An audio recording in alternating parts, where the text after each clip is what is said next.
हर chapter के हर topic का short notes बना के लाया हूं। कॉमन रेशियो निकालने का तरीका होता है कि आप कोई भी nth टर्म उठा ले, उसको पहले वाले से डिवाइड कर दे, तो वो आपका आ जाएगा कॉमन रेशियो। अगर आपका g कांस्टेंट है तो किसी भी कांस्टेंट टर्म का डिफरेंशिएशन होता है जी। Sine 2x plus 5 into dx, इसका इंटीग्रेशन करना है। तो इसका इंटीग्रेशन क्या होगा? इसका इंटीग्रेशन होगा माइनस कॉस, साइन का इंटीग्रेशन होता है minus cos 2x plus 5 divided by 2। आप सभी बच्चों को एमआर का बहुत बहुत नमस्कार, स्वागत है the super energetic 11th revision में। तो आज हम लोग फिजिक्स में 11th क्लास के सारे चैप्टर को, सारे टॉपिक को एकदम सीक्वेंस में रिवाइज करने वाले हैं। और सबसे पहले इंपॉर्टेंट बात मैं आपको बता दूं, यह लेक्चर बच्चों के लिए नहीं है, यह लेक्चर छोटे बच्चों के लिए नहीं है। तो छोटे बच्चे जितने आ गए हैं गलती से, बेटा घर पे जाके आराम करिए। यह लेक्चर छुट्टी की वीक मांगने वालों के लिए नहीं है, यह लेक्चर ब्रेक की वीक मांगने वालों के लिए नहीं है, यह लेक्चर है डॉक्टर बनने वालों का।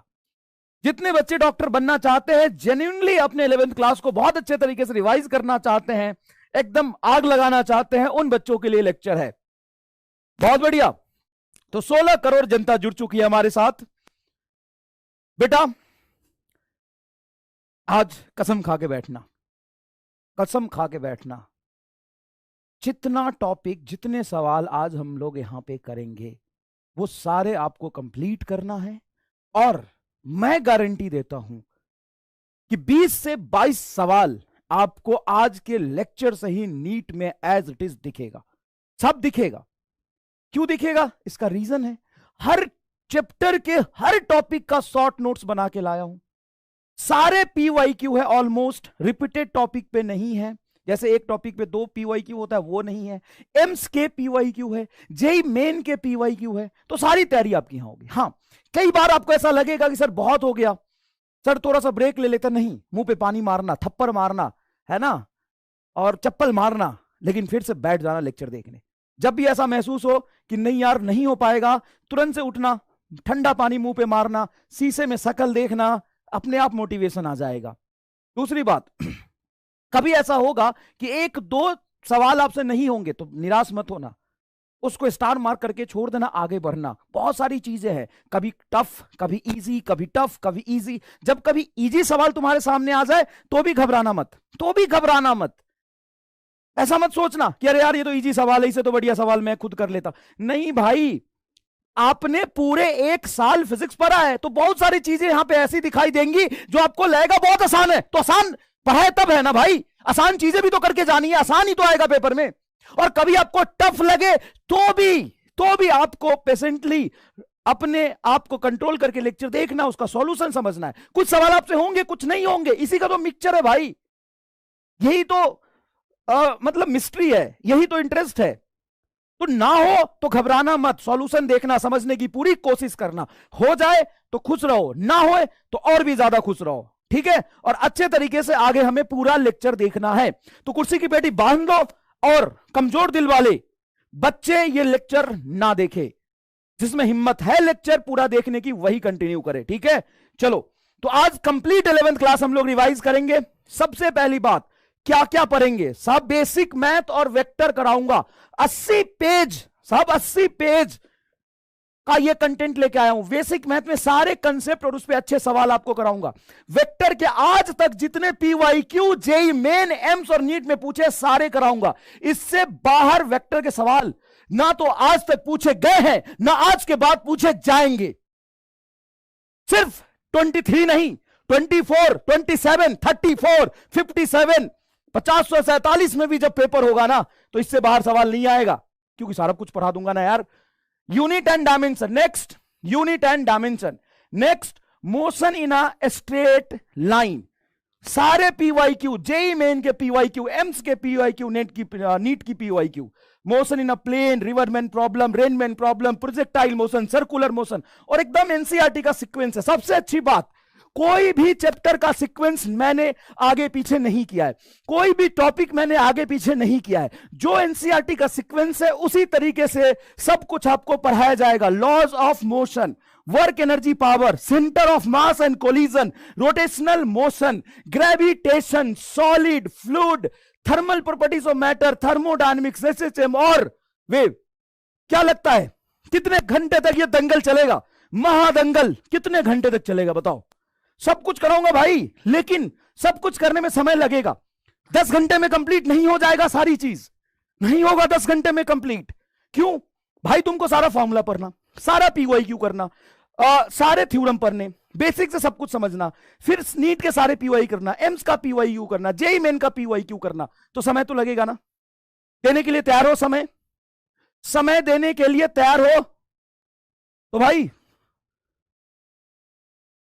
प्रतिज्ञा ले लो कि जब तक इस मास्टर का शकल सामने रहेगा साला अपन छोड़ेगा नहीं। जब तक सारा कुछ कर नहीं लेगा तब तक छोड़ेगा नहीं। कभी कुछ ना समझ में आए हिम्मत रखना, सॉल्यूशन देख के समझना, कभी कुछ इजी लगे तो खुश होके आगे बढ़ना, लेकिन इस मास्टर का शकल जब तक दिख रहा है ना स्क्रीन पर तब तक छोड़ेंगे नहीं। प्रतिज्ञा ले लो, छोड़ेंगे नहीं। हैंग कर रहा टीवी भैया तुम्हारा, देख लो यार। ओ भैया टीवी हैंग कर रहा है तुम्हारा, आज सिस्टम सारा हैंग कर जाएगा। आग बरसा दो, आग लगा दो दुनिया में, चल ही नहीं पा रहा, कोई बात नहीं, सब ठीक हो जाएगा, झुकेगा नहीं साला। आग लगा दो एकदम, सच में आग लगाना है, कमेंट में नहीं। चलो तो शुरू करते हैं जर्नी अपना बेसिक मैथ से। सभी बच्चों को ऑल द बेस्ट। खाने पीने के सामान रख लेना, ठंडा पानी रख लेना, बार बार मुंह पे मारना पड़ेगा आपको, ठीक है। सबसे पहली बात हम बात करेंगे भाई जीपी सीरीज की। जीपी सीरीज क्या होता है? जीपी सीरीज ज्योमेट्रिक प्रोग्रेशन को कहते हैं। मान लीजिए कोई भी टर्म है यहां पे, फर्स्ट टर्म 2, 3, 4 कोई भी ले सकते हैं, उसमें एक फिक्स्ड नंबर से मल्टीप्लाई करके नेक्स्ट टर्म जब हम बनाते जाते हैं उसको कहते हैं ज्योमेट्रिक प्रोग्रेशन। जैसे मैंने मान लो 2 लिया तो 2 तुम्हारा हो गया फर्स्ट टर्म। अब एक कॉमन टर्म ले लो आप, जिसको कहते हैं हम कॉमन रेशियो। कॉमन टर्म ले लो कोई भी आर की वैल्यू कुछ भी हो सकती है, उससे इसमें मल्टीप्लाई करो तो ये हो जाएगा 2r, और फिर r को इससे मल्टीप्लाई करो तो 2r में r मल्टीप्लाई करोगे 2r स्क्वायर। नेक्स्ट टर्म क्या होगा? तो एक बार और इसमें r मल्टीप्लाई कर दो तो 2r3, इसमें एक बार और r मल्टीप्लाई कर दो 2r4। तो नेक्स्ट टर्म प्रीवियस टर्म में r मल्टीप्लाई करने से बनता चला जाएगा। इसी को हम क्या कहते हैं? इसको हम कहते हैं जीपी सीरीज। इसको क्या कहते हैं हम? जीपी सीरीज, ठीक है। जीपी सीरीज का एग्जांपल मैं लिखता हूं, तो 6, 18, 36, 54, 94, 98, क्या ये जीपी सीरीज है? सॉरी 94, क्या ये जीपी सीरीज है? हाँ या ना में कमेंट करके बताओ। तो सुनो, यहां पे तुम्हारा फर्स्ट टर्म है, पहला टर्म कोई भी ले सकते हो तुम 2। अब क्या एक फिक्स नंबर से मल्टीप्लाई करके ही दूसरे टर्म बने हैं? अगर हां तो ये जीपी सीरीज है, अगर ना तो ये जीपी सीरीज नहीं है। देखो 3 से मल्टीप्लाई करोगे, 2 × 3 तो देखो ये 6 बन गया, ठीक है। 6 को 3 से मल्टीप्लाई करोगे 18 बन गया, 18 को 3 से मल्टीप्लाई करोगे तो 54 आना चाहिए, 36 बीच में आ गया, गलत हो गया। मतलब ये होता है कि एक तो होगा आपका फर्स्ट टर्म, ऊपर एक कॉमन नंबर से मल्टीप्लाई करके दूसरा डिजिट आप बनाते जाओगे। तो 36 को हटा दूं और यहां पे 54 रख दूं, क्या अब ये जीपी सीरीज है? हाँ, सो ऑन, ये जीपी सीरीज है। और इस जीपी सीरीज का आपका जो कॉमन रेशियो होता है वो डिफाइन होता है, कोई भी नंबर उठा लो और उसको उससे पहले वाले से डिवाइड कर दो तो ये हो जाएगा तुम्हारा कॉमन रेशियो, ठीक है। कॉमन रेशियो निकालने का क्या तरीका होता है बेटा? कॉमन रेशियो निकालने का तरीका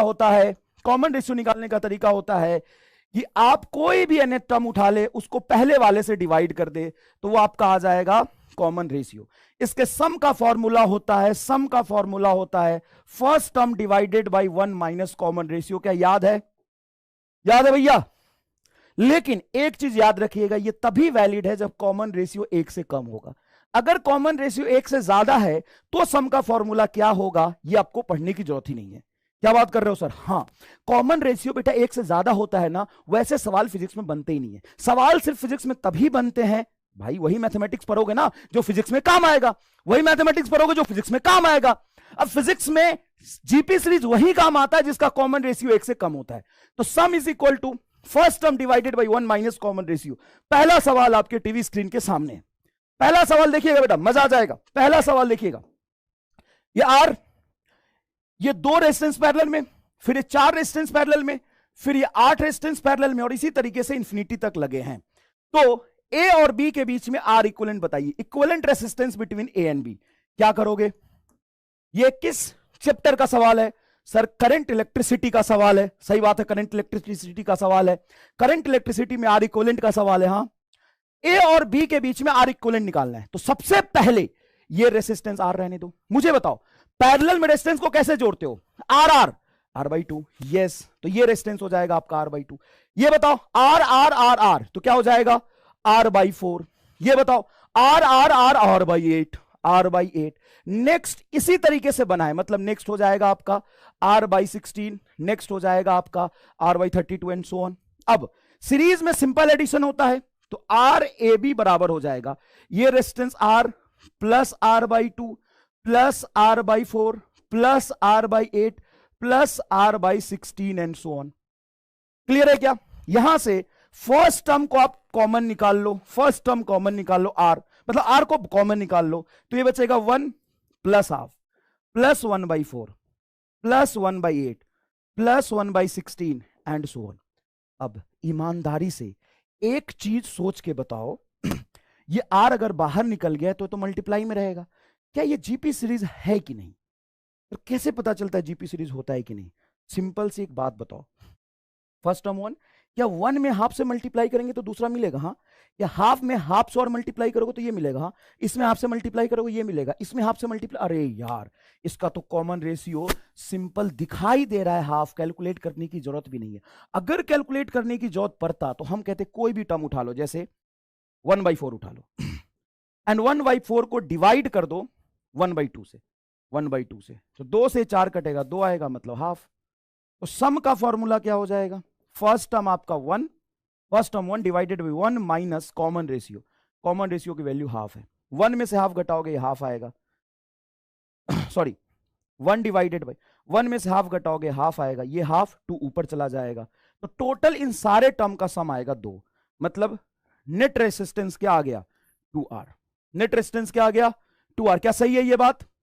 क्या ये बात आपको समझ में आया बेटा? बहुत इजी है मुझे पता है क्या, लेकिन जीपी सीरीज पे मोहर लग गया कि नहीं?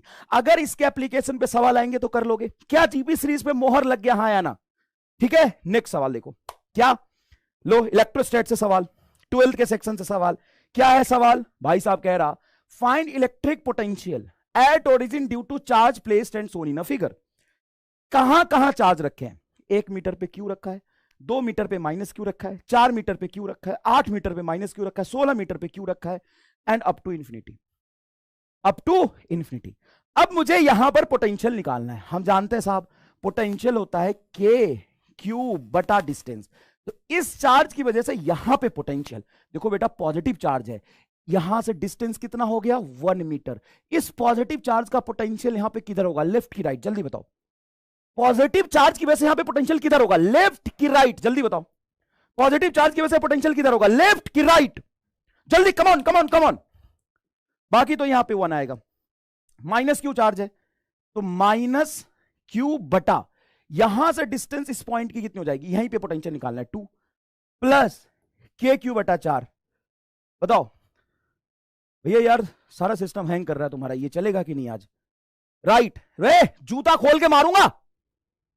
राइट राइट, ये पोटेंशियल मतलब स्केलर फिजिकल क्वांटिटी होता है। ये स्केलर फिजिकल क्वांटिटी का कोई डायरेक्शन नहीं होता, स्केलर फिजिकल क्वांटिटी का कोई डायरेक्शन नहीं होता। ओके सर, तो यहां पे पॉजिटिव चार्ज की वजह से पॉजिटिव, निगेटिव की वजह से निगेटिव। इस पॉजिटिव की वजह से बोलो, पॉजिटिव की वजह से सर पॉजिटिव के क्यू बाई 4, निगेटिव की वजह से माइनस के क्यू बाई 8 प्लस के क्यू बाई 16 माइनस के Q by 32 and so on. Scalar का कोई डायरेक्शन नहीं होता, स्केलर का कोई डायरेक्शन नहीं होता। ओके सर, तो प्लस चार्ज की वजह से प्लस, माइनस की वजह से माइनस, प्लस की वजह से प्लस, माइनस की वजह से माइनस। यहां कॉमन निकाल लो के क्यू, तो पहला टर्म होगा 1, दूसरा टर्म होगा हाफ, तीसरा टर्म होगा 1/4, चौथा टर्म होगा 1/8, फिर होगा 1/16 माइनस 1/32 एंड सो ऑन। अब मुझे बताओ क्या ये जीपी सीरीज है, हां या ना? क्या ये जीपी सीरीज है? क्या ये जीपी सीरीज है? हां। तो इस जीपी सीरीज का फर्स्ट टर्म क्या है? 1। इस जीपी सीरीज का फर्स्ट टर्म क्या है? 1 कॉमन रेशियो क्या है? Common ratio minus half. कैसे? 1 को माइनस हाफ से मल्टीप्लाई करोगे तो ये बनेगा।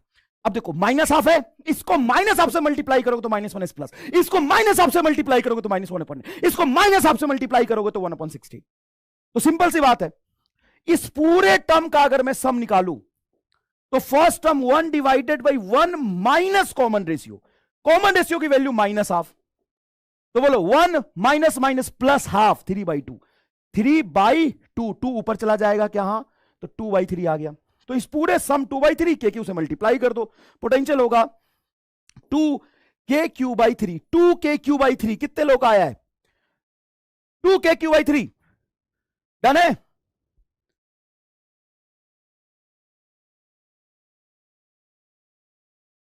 नेक्स्ट देखो एपी सीरीज। एपी सीरीज क्या होता है? एपी मतलब अर्थमेटिक प्रोग्रेशन, ये एडिशन से बनता है।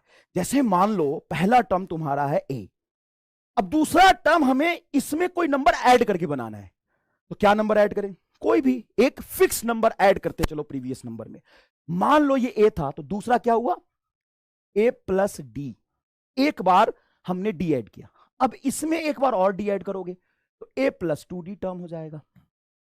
इसमें एक बार और डी ऐड करोगे तो ए प्लस 3d हो जाएगा। एक में एक बार और ऐड करोगे तो A plus 4d and so on होगा। हाँ या ना? हाँ। इसको कहते हैं बेटा AP series. AP series addition से बनता है, जीपी सीरीज मल्टीप्लाई से बनता है। क्लियर है ये बात? हाँ जी सर। अच्छा एक बात बताओ, इसमें पहला टर्म ए है, दूसरे में एक बार ऐड किया, तीसरे में एक बार 2 बार ऐड किया, चौथे में 3 बार ऐड किया, पांचवें में 5 बार ऐड किया, तो इसका nth टर्म क्या बनेगा? nth टर्म क्या बनेगा? nth टर्म बनेगा बेटा a plus n-1 into D. कैसे? देखो बेटा ध्यान से सुनो, यहां पे वेरीफाई कर लो। अगर पहला टर्म की बात करोगे तो पहला टर्म तो a है, देखो n को 1 रखोगे, 1 - 1 0 a बनेगा। दूसरे टर्म की बात करोगे तो यहां पे n को 2 रखो, 2 - 1 1 d, तो देखो a प्लस डी। तीसरे टर्म की बात करोगे तो 3 रखोगे, 3 - 1 2d, देखो 2d। तो आपको साफ साफ दिख गया कि अगर ये फर्स्ट टर्म है और d आपका कॉमन डिफरेंस है, क्या है? कॉमन डिफरेंस, तो nth टर्म क्या हो जाएगा? nth टर्म होगा first term plus n-1 into D. ठीक है, देखो a आपका फर्स्ट टर्म है, d आपका कॉमन डिफरेंस है, तो nth टर्म क्या होगा? a प्लस n-1 डी, क्योंकि दूसरे में एक बार ऐड करते हो, तीसरे में 2 बार ऐड करते हो, चौथे में 3 बार, पांचवें में 4 बार, तो nवें में n-1 बार। क्लियर है बात? तो देखो nth टर्म का फॉर्मूला ये हो गया। सम का फॉर्मूला होता है, nth टर्म के सम का फॉर्मूला होता है n/2 into 2a plus n-1 into D. इसको ऐसे भी कर सकते हो, n into first term plus nth term divided by 2 into n। ये सम का फॉर्मूला है। देखो फर्स्ट टर्म a रखो प्लस nth टर्म रख दो, यहां पे बाई 2 इंटू n कर दो, ये सम का फॉर्मूला हो जाएगा। ये ज्यादा इंपॉर्टेंट नहीं है, लेकिन nth टर्म जो निकालते हैं ना, ये बहुत इंपॉर्टेंट है। जो nth टर्म निकालते हैं वो बहुत इंपॉर्टेंट है। ठीक है, अब इस पर सवाल देखो, अच्छा सवाल है, नीट का पूछा हुआ सवाल है। ईयर इसलिए नहीं लिखा है क्योंकि ये बेसिक मैथ में है, इसलिए ईयर नहीं लिखा है। एक काम करो यार, मार्कर व्हाइट वाला ढूंढ के लाओ, रजनीश जी को बोलो एक बार, ये बहुत स्लीप कर रहा है, ये बहुत स्लीप कर रहा है marker. 10 tuning fork are arranged in an increasing order of frequency such that any two nearest tuning fork produce 4 beat।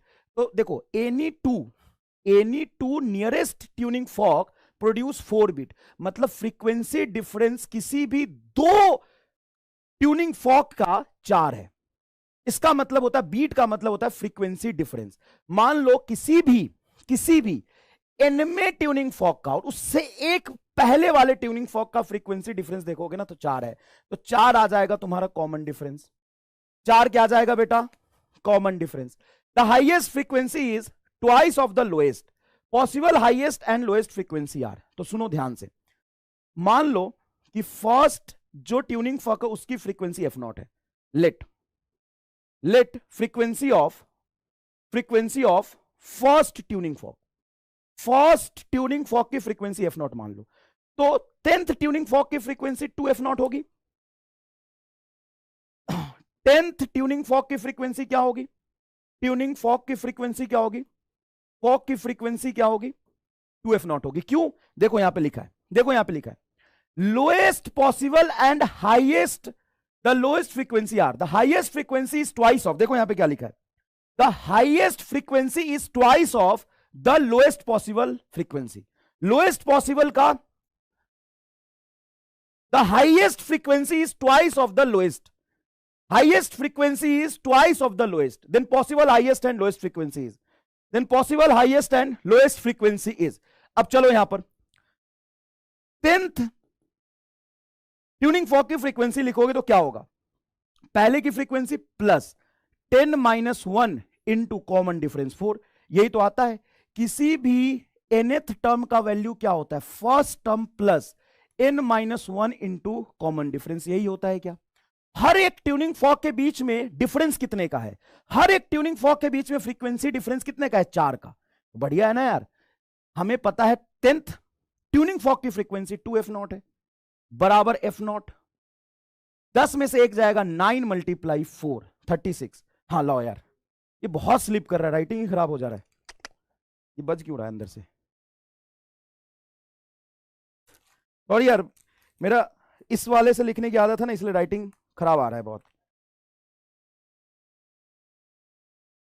1 minute रुक जाओ बेटा, चिंता करने की जरूरत नहीं है। हाँ अब आएगा मजा, अब आएगा मजा, चिंता मत करो, अब आएगा मजा। तो f0 को इधर ले आओ, तो 2f में से f0 जाएगा, तो f0 इज इक्वल टू 36, तो लोएस्ट फ्रीक्वेंसी आ गया 36, तो हाईएस्ट हो जाएगा 72। फोर्थ आंसर आएगा, बताओ फोर्थ आंसर आएगा क्या। एपी का अच्छा सवाल था, मैं थोड़ा अनकंफर्टेबल फील कर रहा था बेटा, इसके वजह से, मार्कर की वजह से मैं थोड़ा अनकंफर्टेबल फील कर रहा था, सॉरी बेटा, I am so much sorry. 10th क्यों, क्योंकि 10 ट्यूनिंग फॉर्क है, ये रहा रामलाल, अरे गजब चोमू रे, यहां क्या लिखा है, 10 tuning fork are arrange in increasing order of frequency in such that in such a way that any two nearest tuning fork produce 4 bit। तो किसी भी दो ट्यूनिंग फॉर्क में फ्रीक्वेंसी डिफरेंस 4 की आ गई, तो यही तो तुम्हारा फ्रीक्वेंसी डिफरेंस हो गया, मतलब कॉमन डिफरेंस हो गया। पहले ट्यूनिंग फॉर्क की फ्रीक्वेंसी f0 मान लिया, अब इसने लिखा है the highest frequency is twice of the lowest, तो highest frequency is twice of the lowest, इसलिए 10th ट्यूनिंग फॉर्क की फ्रीक्वेंसी 2f मान ली है, पहले ही वर्ड है 10 ट्यूनिंग फॉर्क। समझ आया क्या, 10 क्यों लिया, समझ आया क्या, 10 क्यों लिया, समझ आया क्या। अरे भाई चल मैं फिर से समझाता हूं, फिर से समझाता हूं, देख 10 tuning fork are arrange in increasing order of frequency in such a way that any two nearest tuning fork produce 4 frequency difference. 4 beat का मतलब होता है फ्रीक्वेंसी डिफरेंस 4 है, तो किसी दो के बीच में जो डिफरेंस होता है वो कॉमन डिफरेंस हो गया।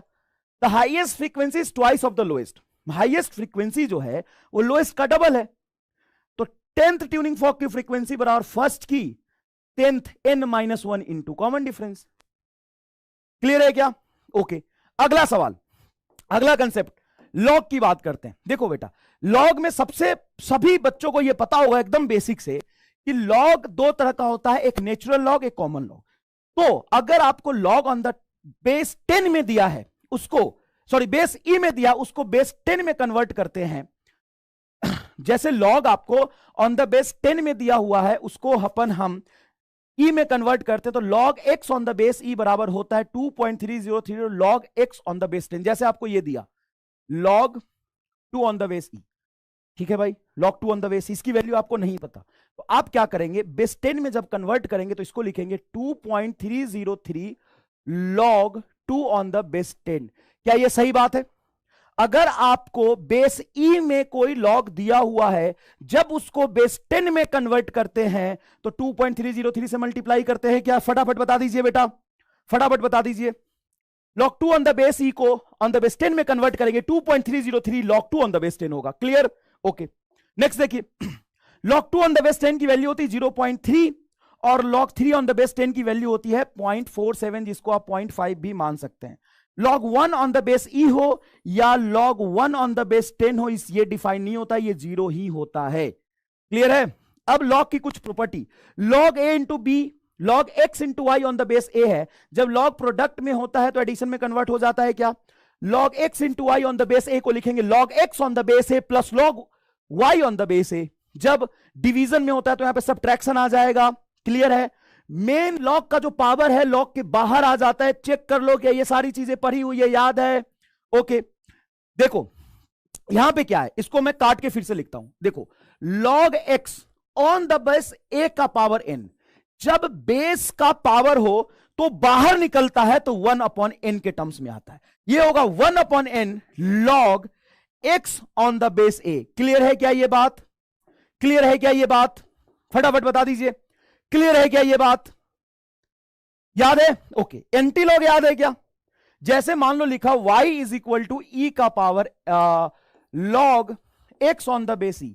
अगर मैं इसका एंटी लॉग लेता हूं, क्या लेता हूं? एंटी लॉग लेता हूं। इसका क्या मतलब है? तो एंटी लॉग लेने का बहुत आसान सा मतलब है कि इसको आप पावर के टर्म्स में कन्वर्ट करना चाहते हो। सुनो, यहां से लॉग एंटी लॉग लेंगे तो लॉग हट जाएगा। ये जो होता है ना, असल में ये बेस होता है, ये इसका रिजल्ट होता है और ये होता है पावर। तो एंटी लॉग लेने का मतलब है कि रिजल्ट ई इधर ले आओ, ई का पावर वाई बराबर एक्स हो जाएगा। सिंपल सी बात होती है। जब भी कोई लॉग लिखा होता है, जैसे यहां पे मैंने लिखा है y is equal to log x on the base e, ठीक है, इसका मतलब होता है कि ई तो तुम्हारा बेस है और ये जो y है ना, लॉग का जो रिजल्ट होता है, ये जो y है ना, ये असल में पावर है और ये आपका x क्या है? रिजल्ट। किसका पावर है? ये e का पावर है। जब लॉग यहां से हटाओगे तो e का पावर y बराबर x हो जाएगा। क्या यही होता है एंटी लॉग? क्या यही होता है एंटी लॉग? सिंपल पावर का कंसेप्ट है। अभी भी नहीं समझ में आया तो ऐसे समझाता हूं। देखो 2 का पावर 3 बराबर 8 मानते हो? 2 का पावर 3 बराबर 8 मानते हो? हां। अगर इसको लॉग के टर्म्स में लिखूंगा तो लॉग 8 ऑन द बेस 2 बराबर 3। सर कैसे? जब भी लॉग के टर्म्स में लिखा होता है तो ये तुम्हारा बेस होता है, इस बेस पर ये पावर रखो तो ये रिजल्ट मिलेगा। बोलो एकदम आसान है क्या? आसान है क्या? तो एंटी लॉग लेने का मतलब क्या होता है? ये रिजल्ट है तो रिजल्ट में रह जाएगा 2 का पावर 3। देखो 2 का पावर 3 बराबर 8। इस बेस के ऊपर इस पावर को रख दो, 8 को उधर ले जाओ, बेस को रहने दो, इसको यहां लाओ, 3 बराबर 8। यही तो होता है। आग लगा दो अगर ये बात समझ में आ गया तो कमेंट बॉक्स में आग लगा दो। अगर ये बात फील आ गई होगी तो कमेंट बॉक्स में। क्या ये सिंपल है बेटा? क्या ये सिंपल है? चलो अब सवाल करके दिखाओ। क्या है सवाल? सवाल क्या है? Log z on the base 10 is equal to 3, then value of z। करके बताओ, मजा आ जाएगा। Log z on the base 10 is equal to 3, then value of z। कोई खास बात नहीं है, यहां से लेंगे हम एंटी लॉग। अरे एंटी लॉग एकदम बखैती चीज है, हम जानते हैं ये बेस है, सामने वाला जो होता है वो पावर होता है और ये z रिजल्ट है। तो 10 का पावर 3 क्या हो जाएगा? 1000। z बराबर 1000, थर्ड इज आंसर। बोलो हां कि ना? बोलो हां कि ना?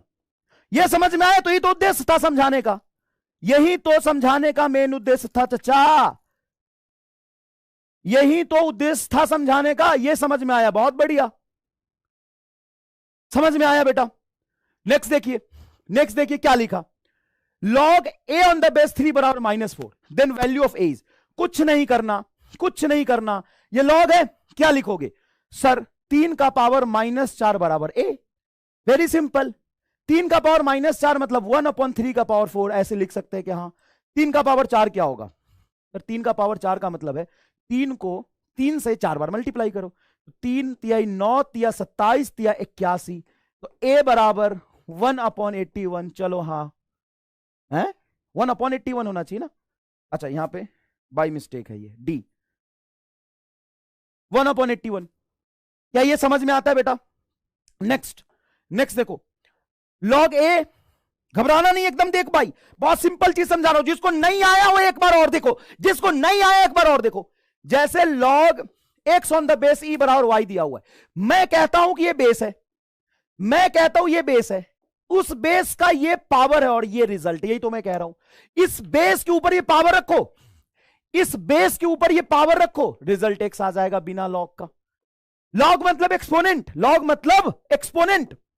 ये बताओ log a on the base 5 minus log b on the base 5 बराबर 2, then value of a by b. अभी हमने प्रॉपर्टी पढ़ा था कि जब लॉग डिवीजन में हो तो माइनस में कन्वर्ट हो जाता है, मतलब ये एक्चुअल में था log A by B on the base 5 बराबर 2। हां हां सर, अब मैं यही तो समझा रहा हूं कि इस बेस का ये पावर है 5 का पावर 2 बराबर सिंपल a बाई बी। तो क्या हो जाएगा result, a by b is equal to 25, a by b is equal to 25। क्या ऐसे लॉग के सवाल आएंगे, कर लोगे? आओ नेक्स्ट, ट्रिगोनोमेट्री बहुत इंपॉर्टेंट है बेटा, ढंग से सुनना। ये बेस, ये परपेंडिकुलर, ये हाइपोटेन्यूस, ये एंगल है थीटा। तो हम यहां पे क्या कहते हैं कि पाइथागोरस थ्योरम कहता है परपेंडिकुलर का होल स्क्वायर प्लस बेस का होल स्क्वायर बराबर हाइपोटेन्यूस का होल स्क्वायर। बहुत छोटी बात है, बहुत बड़ी बात भी कराऊंगा, जेई मेन के सवाल भी कराऊंगा, लेकिन छोटी बात अगर 5 मिनट में रिवाइज हो जाए तो कोई बुराई नहीं है, ठीक है। परपेंडिकुलर का होल स्क्वायर बेस का होल स्क्वायर बराबर हाइपोटेन्यूस का होल स्क्वायर। एक काम करो, साइन थीटा क्या होता है बताओ? Sir sine theta 1 upon cosec theta होता है। और साइन थीटा की वैल्यू क्या होती है? Perpendicular upon hypotenuse. Cos theta क्या होता है बताओ? Cos theta 1 upon sec theta होता है। सेक थीटा की वैल्यू क्या होती है? Base upon hypotenuse. Tan theta क्या होता है? Tan theta 1 upon cot theta होता है। और कॉट थीटा, टैन थीटा की वैल्यू होती है परपेंडिकुलर अपॉन बेस। अब यहां से एक बात बताओ, थोड़ा सोचना, थोड़ा सोचना। इसमें मैं अगर दोनों तरफ एच स्क्वायर से डिवाइड कर दूं तो ये बनेगा p a square by h square plus b a square by h square is equal to 1। P by h क्या है? Sine theta. B by h क्या है? Cos theta. तो देखो sine square theta plus cos square theta is equal to 1। Trigonometry में सबसे ज्यादा physics में अप्लाई होने वाला फॉर्मूला है। ट्रिगोनोमेट्री का फिजिक्स में सबसे ज्यादा अप्लाई होने वाला ये फॉर्मूला है। क्या? Sign square theta plus cos square theta क्या होता है? 1। Sign square theta plus cos square theta क्या होता है? 1। ठीक है भाई। यहां से साइन 2 थीटा क्या होता है? साइन 2 थीटा होता है 2 sine theta into cos theta. ये आता कहां से? ये आता है बेटा यहां से, sine a plus b. Sine a plus b होता है sine a into cos b, plus plus है तो इधर प्लस आएगा cos a into sine b. हाँ या ना? हाँ या ना? Sine a into cos b, cos a into sine b, ये साइन ए प्लस बी का फॉर्मूला है। अच्छा बताओ, कॉस ए प्लस बी का फॉर्मूला क्या होता है? कॉस ए प्लस बी का फॉर्मूला होता है cos a into cos b minus sine a into sine b. हाँ या ना? सही लिखा है क्या? हाँ जी सर। अब यहां पे ए और बी दोनों को सेम रख दोगे, ए बराबर बी बराबर अगर थीटा रख दोगे तो क्या बनेगा? Sign 2 theta. साइन 2 थीटा हो जाएगा बेटा sign theta into cos theta, sine theta into cos theta मतलब साइन 2 थीटा। तो ये फॉर्मूला देखो, साइन 2 थीटा बराबर 2 sine theta into cos theta. कितने लोगों को याद है? सबको याद है। अच्छा, अगर मैं इस 2 थीटा के जगह पे अल्फा रख दूं तो थीटा की जगह क्या रखूंगा? Alpha by 2। तो यहाँ पे देखो फॉर्मूला क्या बनता है, साइन अल्फा बराबर 2 sine alpha by 2 into sine cos alpha by 2। इसको कहते हैं हाफ एंगल फॉर्मूला। कुछ मत करो, इस एंगल को आधा कर दो तो ये एंगल भी आधा होगा। Sine 2 theta 2 sine theta into cos theta, तो साइन थीटा होगा 2 sine theta by 2 into cos theta by 2। Cos 2 theta क्या होता है बेटा? Cos square theta minus sine square theta. यहां पे कॉस स्क्वायर थीटा को 1 माइनस साइन स्क्वायर थीटा रख देंगे तो ये निकल के आ जाएगा। और अगर मैं साइन स्क्वायर थीटा को 1 माइनस कॉस स्क्वायर थीटा रख दूं तो ये निकल के आ जाएगा। इसको याद नहीं रखना, जरूरत पड़ेगा तो आप निकाल लेंगे। क्लियर है? क्लियर है ये बात? नेक्स्ट देखो, अब यहां पे एंगल की बात आती है तो बहुत लोग बहुत भिन्न भिन्न तरह के चीजें पढ़ाते हैं। भिन्न भिन्न तरह की चीजें पढ़ाने का मतलब यह है कि वो बताते हैं कि साइन 135 की वैल्यू है तो उसको फंक्शन चेंज करके साइन 90 प्लस 45 कर लेंगे या 60 प्लस 40 कर लेंगे। क्या ये बात याद है आपको? अगर मैं आपसे अचानक से पूछ लूं, जरूरत पड़े कहीं, साइन 120 की वैल्यू बताओ, तो क्या इसमें ट्रिगोनोमेट्री का फंक्शन चेंज करके निकालोगे? कॉस 145 की वैल्यू बताओ, फंक्शन चेंज करके निकालोगे? tan 135 की वैल्यू बताओ, फंक्शन चेंज करके निकालोगे? कि ये सब आपको डायरेक्ट आता है? फंक्शन चेंज करके निकालोगे? साइन ए प्लस बी का फॉर्मूला निकालोगे कि तुम्हें डायरेक्ट आता है? सर डायरेक्ट आता है। कैसे? बहुत आसान है बेटा। देखो, नीट में कोई भी रॉकेट साइंस जैसी चीज नहीं आती है, कोई भी रॉकेट साइंस जैसी चीज नहीं आएगी। तुम्हें जरूरत पड़ेगा साइन 135 की वैल्यू की। साइन 135 कैसे निकालोगे? फंक्शन चेंज करोगे कि डायरेक्ट तुम्हें याद है? नहीं याद है तो यहां देखो, डायरेक्ट तुम्हें याद कराते हैं। देखो, साइन 0 की वैल्यू होती 0, साइन 30 की वैल्यू होती हाफ, साइन 45 की 1/√2, साइन 60 की √3/2 और 1, ये आती है। हाँ, अब 90 डिग्री की वैल्यू को करो इग्नोर, यहां पे बना लो मिरर। उसके बाद इस वैल्यू को उल्टा रिपीट कर दो। मतलब यहां √3/2 है तो पहले आ जाएगा √3/2, रिपीट कर दो, यहां पे आ जाएगा 1/√2, रिपीट कर दो, उल्टा रिपीट कर दो, हो गया खत्म, हो गया खत्म। मतलब जो 60 की वैल्यू वही 120 होती है, मैं तो ऐसे याद रखता हूं। जो 30 होता है वो 150 होता है। बीच में ऑड नंबर देखो, देखो इस पूरे में ऑड नंबर कौन है? 45 और 135, तो 45 और 135 की वैल्यू सेम होती है। खत्म, खत्म। और आगे देखो, यहां पे बस मिरर मान लो और इस मिरर में इमेज बना दो वैल्यू का। अब कॉस थीटा की बात करोगे तो कॉस 0 डिग्री होता है 1, ये होता है √3/2, ये होता है 1/√2, ये होता है हाफ, ये होता है 0। अब क्या करना है, हाफ, ओ भाई साहब 1/√2, ओ भाई साहब √3/2, ओ भाई साहब 1। बस सेकेंड कोऑर्डिनेट में कॉस होता है निगेटिव तो माइनस लगा दो, ओ भाई साहब आग लगा दो रे भैया, रे भैया। साइन बटा कॉस क्या होता है, tan, तो इसको डिवाइड करो तो ये आएगा 0, इसको डिवाइड करोगे 1/√3, इसको डिवाइड करोगे 1, इसको डिवाइड करोगे √3 और ये हो जाएगा अनडिफाइंड। इसका कॉपी कर दो तो यहां आएगा √3, यह आएगा 1, यह आएगा 1/√3, ये होगा 0। बस सेकेंड क्वाड्रेंट में tan भी निगेटिव होता है। अब यहां पे मैं तुम्हें 90 प्लस थीटा समझाऊं, cos 90 माइनस थीटा समझाऊं कि डायरेक्ट तुम्हें यहां से चीजें एंगल वैल्यू याद हो गई। अच्छा, तुम्हें यहीं तक वैल्यू की सबसे ज्यादा जरूरत पड़ती है, यहीं तक वैल्यू की सबसे ज्यादा जरूरत पड़ती है। सर अगर 240 पूछ लिया तो, अरे चचा साइन 240 डिग्री अगर पूछ भी लिया तो घबराता क्यों है। साइन 240 को तुम लिख सकता है साइन 2 गुना 120। हाँ जी सर, साइन 2 गुना 120, ये साइन 2 थीटा हो गया। साइन 2 थीटा होता है 2 साइन 120 इंटू कॉस 120, ये हो गया। साइन 120 की वैल्यू बोल, साइन 60 होता है √3/2 और कॉस 60 होता है -1/2, तो ये हो जाएगा 2 से 2 कटेगा -√3/2 आ गया आंसर। कितने लोगों को 90 तक ही याद थी, आज पूरा याद हो गया?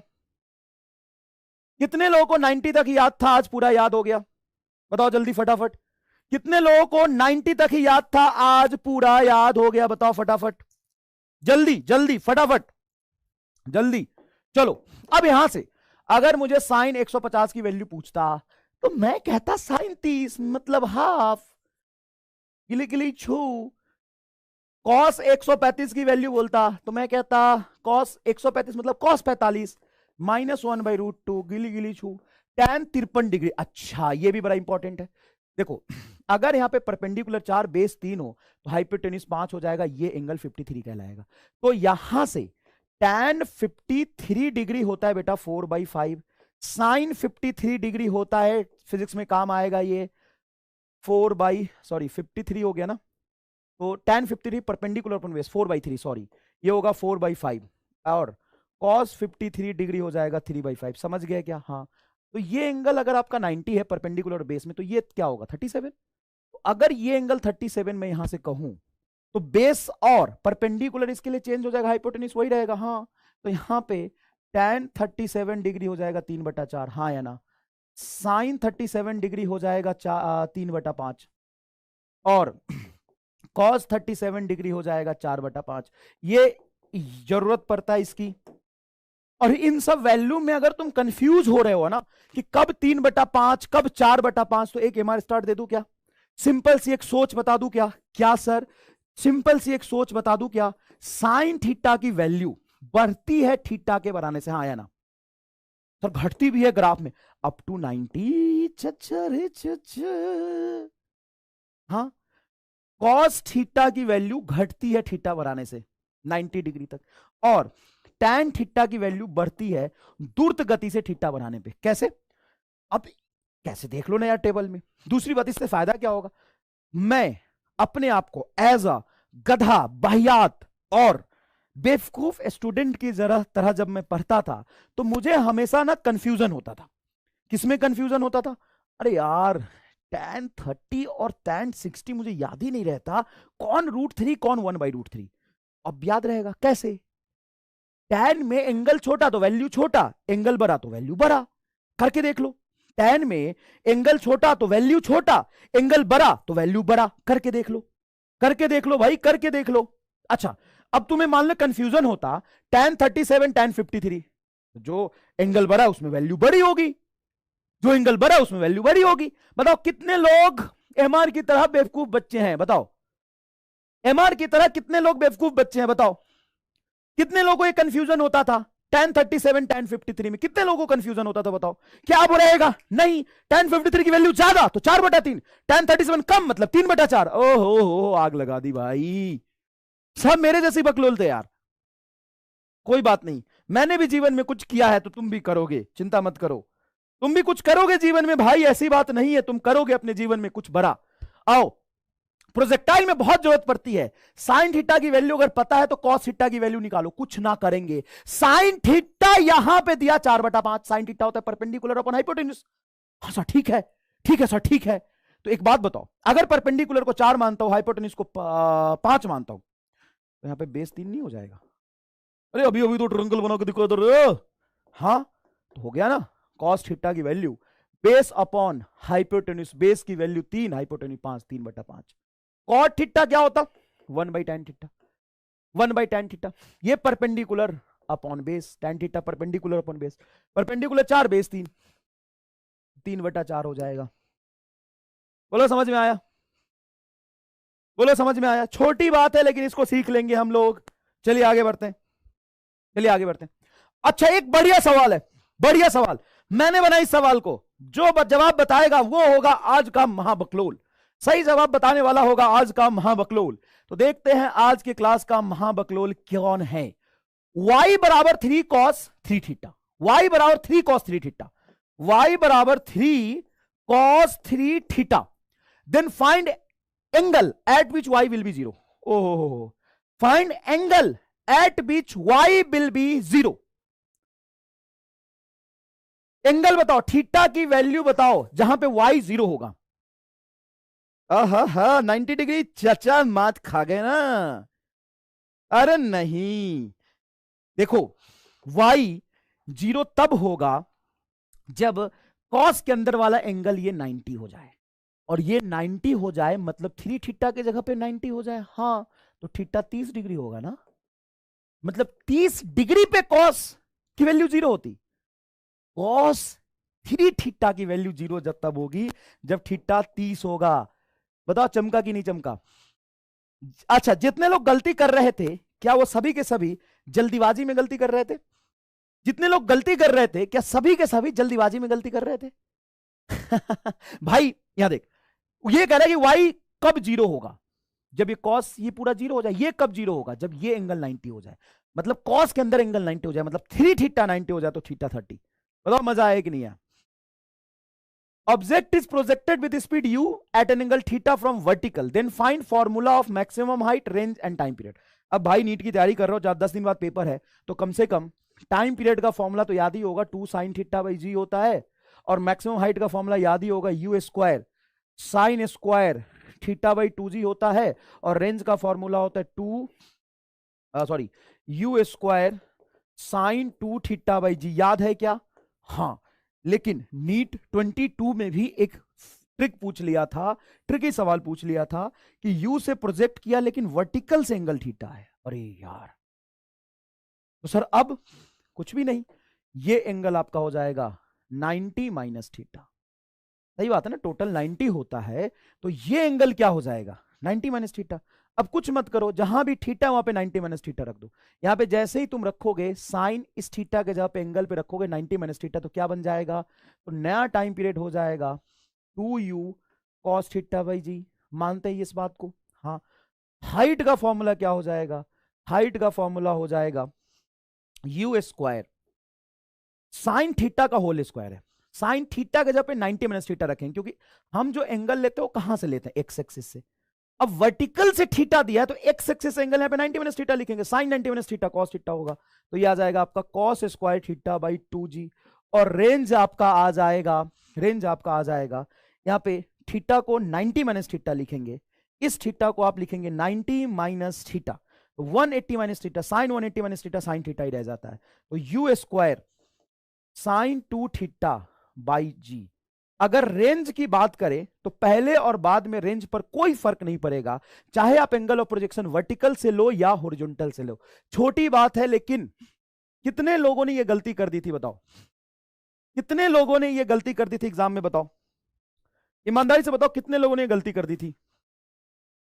क्या यह बात सही है? फंक्शन चेंज में ना साइन 90 माइनस थीटा तुम्हारा कॉस थीटा होता है, कॉस 90 माइनस थीटा तुम्हारा साइन थीटा होता है, और sine 180 minus theta sine theta ही रह जाता है। यहां तक तुम अगर याद रख लोगे ना तो फंक्शन चेंज की ज्यादा जरूरत तुमको कहीं नहीं पड़ेगी इससे ज्यादा, क्योंकि 0 से 180 तक वैल्यू तुम्हें पहले से याद है, 0 से 180 तक वैल्यू तुम्हें पहले से याद है, बाकी कुछ जरूरत पड़ेगी वो यहां तुम निकाल लोगे यार। दूसरी बात, ये सवाल देख लो ध्यान से, इफ y बराबर a sin theta plus b cos theta then maximum value of y is root under a square plus b square. ऐसे सवाल फिजिक्स में आ जाते हैं कि 5 sin theta 3 sin theta plus 4 cos theta है, तो y की मैक्सिमम वैल्यू क्या होगी? y की मैक्सिमम होगी कोफिशिएंट ऑफ साइन 3 का whole square, coefficient of cos 4 का होल स्क्वायर, बराबर क्या आ जाएगा? 5। बराबर क्या आ जाएगा? 5 आ जाएगा। जब भी कोई चीज, जैसे मान लो यहां पर, मान लो ये फोर्स है, मान लो ये फोर्स है, फोर्स की वैल्यू है mg बटा 2 sine theta plus cos theta. Find minimum value of f, find minimum value of f, value of f की मिनिमम वैल्यू बताओ, मिनिमम वैल्यू ऑफ f की मिनिमम वैल्यू बताओ। तो देखो बेटा, f की वैल्यू मिनिमम तभी होगी, mg तो तुम्हारा कांस्टेंट है, जब डिनोमिनेटर मैक्सिमम हो जाए। जब बड़े से बड़े पॉसिबल नंबर से डिवाइड करोगे तो ओवरऑल वैल्यू छोटी होगी। हाँ, इसकी मैक्सिमम वैल्यू क्या होगी? तो जब भी समथिंग साइन और समथिंग कॉस वाला टर्म आए तो उसकी मैक्सिमम वैल्यू याद रखना, साइन का मल्टीप्लायर जो है, साइन का कोफिशिएंट है 2 का होल स्क्वायर, यहाँ पे कॉस का मल्टीप्लायर कुछ नहीं तो 1 हो जाएगा, तो 1 का होल स्क्वायर, ये आ जाएगा बेटा mg divided by root under 2 का whole square 4 plus 5 root 5। mg by root 5 is your correct answer. अगर आपको समझ आ गया तो हाँ लिख दीजिए, इससे ज्यादा मैं कुछ भी नहीं देखना चाहता। mg by root 5 is your correct answer. देखो, कोई भी वैल्यू अगर डिवीजन के टर्म्स में, तो वो मिनिमम तभी होगी जब उसका डिनोमिनेटर मैक्सिमम होगा, और कोई भी साइन और कॉस के टर्म्स में एडिशन वाला टर्म है, उसकी maximum value root under sine का मल्टीप्लायर प्लस कॉस का मल्टीप्लायर, रूट अंडर साइन का मल्टीप्लायर प्लस कॉस का मल्टीप्लायर। क्लियर है क्या ये बात? क्लियर है क्या ये बात? अब एक छोटा सा सवाल है, क्या sine theta plus cos theta बटा sine theta minus cos theta is 11/5, then find value of tan theta. इसकी जरूरत पड़ती है आपको वेव में, फटाफट सॉल्व कर दीजिए इसको, बहुत आसान है। इसमें कंपोनेंट ऑफ डिवाइड ऑफ कर सकते हैं या डायरेक्टली क्रॉस मल्टीप्लीकेशन से भी कर सकते हैं। 5 को यहां ले जाएं तो ये बनेगा 5 sine theta plus 5 cos theta बराबर 11 sine theta minus 11 cos theta. Sine और कॉस वाला टर्म एक जगह रख दो, तो इसको इधर ले जाओ, तो 11 में से 5 जाएगा 6 साइन थीटा, ये हो जाएगा 6 sine theta minus 11 cos theta को यहां लाओगे तो 16 कॉस थीटा। तो साइन थीटा बटा cos theta is equal to 16/6। 16/6 मतलब 8/3। साइन बटा कॉस होता है tan, tan is equal to हो जाएगा 8/3। मैं सही लिख रहा हूं क्या? 8/3। इसको डायरेक्टली कैसे कर सकते हैं? तो कंपोनेंडो एंड डिवाइडो का कंसेप्ट होता है कि देखो यहां प्लस और सेम ही टर्म को यहां पे माइनस किया, तो इसको डायरेक्टली आप लिख सकते हैं साइन बटा कॉस बराबर, इसको प्लस कर दीजिए 11 plus 5 divided by same division वाले टर्म को सब्ट्रैक्ट कर दीजिए। मतलब इस वाले टर्म को ये वाला रूप देना है और इस वाले को इसका रूप देना है। तो सर यहां से tan theta is equal to directly आ जाएगा 11 5 16 बटा 11 में से 5 जाएगा 6, 2 से कैंसिल करेंगे तो 8/3 आंसर। कितने लोगों को ये वाला चीज चमका? मैं आसान भाषा में अगर आपको बताऊं, अगर मैं आसान भाषा में आपको बताऊं, कंपोनेंडो एंड डिवाइडो का कंसेप्ट क्या होता है कि सुनो, ये वाला जो टर्म है ना, इसको ये वाला फॉर्म देना, मतलब sine minus cos, sine plus cos, sine minus cos है ना, तो ये साइन बटा कॉस हो जाएगा, ये हो जाएगा ये वाले फॉर्मेट में, मतलब 11 प्लस 5 11 माइनस 5। तो भाई इतनी मजदूरी करने से तो अच्छा है ना कि ये कर लो। हाँ सर, तो यही सिखाने के लिए तो ये सवाल लेके आया था मैं, और कोई खास बात थोड़ी ना है। साइन थीटा 3/5 है, तो यहाँ पे 3 cos theta plus 4 tan theta निकालोगे, बहुत ईजी है। सिर्फ कमेंट बॉक्स में हाँ मुझे दिखना चाहिए निकाल लेंगे। स्मॉल एंगल अप्रोक्सीमेशन क्या होता है? स्मॉल एंगल अप्रोक्सीमेशन होता है कि अगर एंगल बहुत छोटा है तो साइन थीटा को हम थीटा लिख लेते हैं। If theta is very small, if theta is very small, अगर थीटा बहुत छोटा है तो साइन थीटा एग्जैक्टली थीटा के टर्म्स में लिखते हैं, tan थीटा को भी थीटा लिखते हैं और cos थीटा 1 हो जाता है। मतलब अगर आपका थीटा लिमिट टेंड्स टू 0 है तो साइन थीटा और टैन थीटा की वैल्यू सेम आएगी। क्यों? क्योंकि अगर एंगल छोटा है तो साइन थीटा भी थीटा और कॉस टैन थीटा भी थीटा, मतलब साइन और टैन बराबर होते हैं। कॉस थीटा की वैल्यू हम क्या लिखते हैं? 1, अगर एंगल छोटा है तो। फिजिक्स में इसका बहुत इंपॉर्टेंट है, फिजिक्स में इसका बहुत इंपॉर्टेंट। लेकिन याद रखिएगा एक बहुत इंपॉर्टेंट बात, कहीं भी अकेला थीटा घूम रहा होगा तो उसको पक्का रेडियन में रखोगे। अगर साइन के अंदर थीटा है तो रेडियन या डिग्री किसी भी चीज में रख दो चलेगा, लेकिन अकेला थीटा हमेशा रेडियन में आता है। ये सवाल करके दिखाओ, ये सवाल करके दिखाओ। Which of the following option is correct value of tan 2 theta. Which of the following option is correct value of tan 2 theta. tan 2 theta की करेक्ट वैल्यू क्या होगी? तो tan थीटा थीटा होता है, tan थीटा थीटा होता है, tan theta theta होता है, तो यहां पे 2 डिग्री आ जाएगा। बहुत बढ़िया, पहला ऑप्शन गलत, पहला ऑप्शन गलत। क्यों? क्योंकि हम जब tan 2 डिग्री को बाहर निकालेंगे तो ये 2 डिग्री नहीं होगा, डिग्री को रेडियन में कन्वर्ट करेंगे, और एक रेडियन होता है पाई बटा 180, सॉरी एक डिग्री होता है पाई बटा 180 रेडियन। तो 2 से कटेगा, यहां पे 90 आएगा, pi by 90 is your correct answer. दूसरा जवाब आपका सही होगा। अच्छा, कई बच्चे ये भी कह सकते हैं सर कोई बात नहीं, tan 2 डिग्री को बाहर निकालेंगे, 2 डिग्री छोटा एंगल है तो छोटा रखेंगे तो ये 2 रेडियन हो जाएगा। ये भी गलत है, ये भी गलत है। समझ आया? समझ आया भाइयों और बहनों? 2 tan थीटा जब बाहर निकलेगा तो थीटा होगा, और थीटा को किस में कन्वर्ट करके रखेंगे हम? रेडियन में। समझ आया? चलो next, next. Which of the following option is correct value of cos 2 degree. ओ भाई, cos 2 डिग्री की वैल्यू क्या होगी? cos 2 डिग्री, cos में जब एंगल छोटा होता है तो cos थीटा 1 होता है, तो इसमें सीधा आंसर चला जाएगा आपका 1। क्लियर है? क्लियर है? ओके। फेज डिफरेंस की अगर हम बात करते हैं तो क्या सभी बच्चों को यह याद है, सभी बच्चों को यह याद है कि बेटा साइन थीटा का अगर रेफरेंस हम यहां ले ले, साइन थीटा का रेफरेंस यहां ले ले, तो कॉस थीटा साइन से 90 डिग्री आगे चलता है, हाँ है ना? कॉस थीटा जो होता है ना वो साइन से 90 डिग्री आगे चलता है। मतलब इसको हम लिख सकते हैं साइन 90 प्लस theta is equal to cos theta, हाँ या ना? कौन आगे चलता है? साइन की कॉस, तो कॉस वाले भैया 90 डिग्री आगे चलते हैं साइन से, हाँ ओके। ये क्या होगा सर? ये माइनस साइन थीटा होगा। ये क्या होगा? ये माइनस कॉस थीटा होगा। इसको हम क्या नाम देते हैं? इसको हम क्या नाम देते हैं सर? इसको हम नाम देते हैं फेजर डायग्राम। क्या नाम देते हैं? Phasor diagram. ये बात याद है क्या सबको? ठीक है सर। अब यहां पे अगर तुम्हें कोई वैल्यू रिप्रेजेंट करनी है, करंट की, वोल्टेज की, एसएचएम की, ऐसे y बराबर a साइन 90 प्लस 30 डिग्री, बताओ ये कौन से क्वाड्रेंट में जाएगा? सर अगर साइन थीटा होता तो इसमें रखते, sorry sine theta plus 30 degree, I am sorry बेटा, थीटा प्लस 30 डिग्री। अगर साइन थीटा होता तो हम इधर रखते, साइन थीटा से 30 डिग्री आगे, मतलब ये इधर आएगा, ये 30 डिग्री आगे, ये हो जाएगा आपका ये वाला y, हाँ या ना? हाँ या ना? क्या ये बात आपको चमक गया? क्या ये बात आपको चमक गया?